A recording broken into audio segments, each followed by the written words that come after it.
This is a Shot from the Point special report.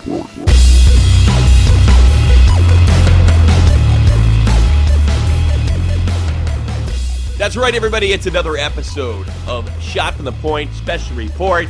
This is where I get a chance to talk about some of the goings-on, some of the more interesting things in the NHL, in a non-entertainment aspect, maybe a little more of a traditional radio one.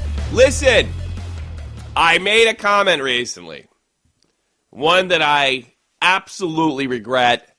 Let's take a look. Let's take a look at a Shot from the Point podcast episode number 16 that was recently done by me and Jake, and here's what I said. Up there, I'm going to put a bubble up for it. I really defended Bryzgalov last week. They asked him if the media was bullying him. He does the interview in Russian, and I think it's important to look at this article because it's done in Russian, and it has a really good English translation, and you actually see that Bryzgalov is actually a really bright guy and really smart, and he comes off as being kind of flaky because of his language, the language barrier. He's very bright, and he has really good criticisms, and he's interested in things outside of hockey. He's kind of like probably a smart guy, you know? Like space and... Yeah. He is. Ilya Bryzgalov's going to become our Mr. Wizard. But that's my point, Jake.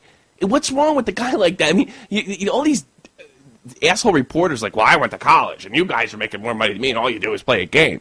Guy shows some interest in stuff, and all of a sudden he's an idiot. He is an idiot. And I'll tell you exactly why, folks. I absolutely take back everything I said. Ilya Bryzgalov recently made an interview in Russia, which I did promote in that last speech that you saw there.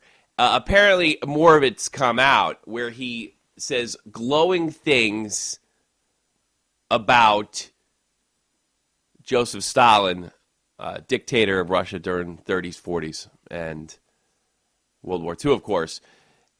Here's some of the things he said. Yes, he knew what he was doing. He is described as a bloody tyrant, but at the time, it couldn't be any other way. Yes, there were innocent people who were victims of repressions, but that happens. Not long ago, a person in the U.S. was released from prison who spent 45 years there. It turned out he was innocent. Can you imagine a person spent his entire life in jail for something he didn't do? That's uncomparable. If you don't know, Joseph Stalin, at some counts, is responsible. The generally accepted number for the murders that took place under his reign is 20 million. 20 million. And they rise, depending on who you talk to 60 million. 60 million. That's unbelievable. And a smart person, at least I would think, doesn't buy that. The thing is, the communists have gotten a break because they won the war. Joseph Stalin was every bit of a maniac as Adolf Hitler. Just prior to this question, he was asked, Stalin is a very controversial figure. How do you feel about him? Positive. I see the logic in his action. Not without going too far, of course, but when it came to power in a country that had just lived through a revolution, there were so many spies, enemies, traitors there. A lot of people had guns after the Civil War. The country was in ruins. Sick people needed to survive. Now, I'm getting this, of course, from the interview.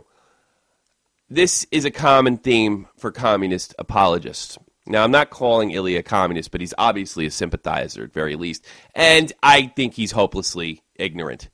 And that's why. At least I hope he doesn't think life is this cheap, that you can justify genocide because a country's in ruins. A lot of people had guns. Well, a lot of people have guns in the United States. Genocide usually isn't an option.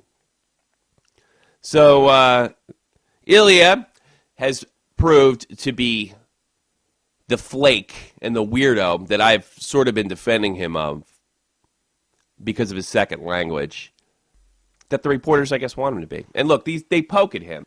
I don't think it's fair to make fun of a jock because he shows some interest in world history or space or quantum physics.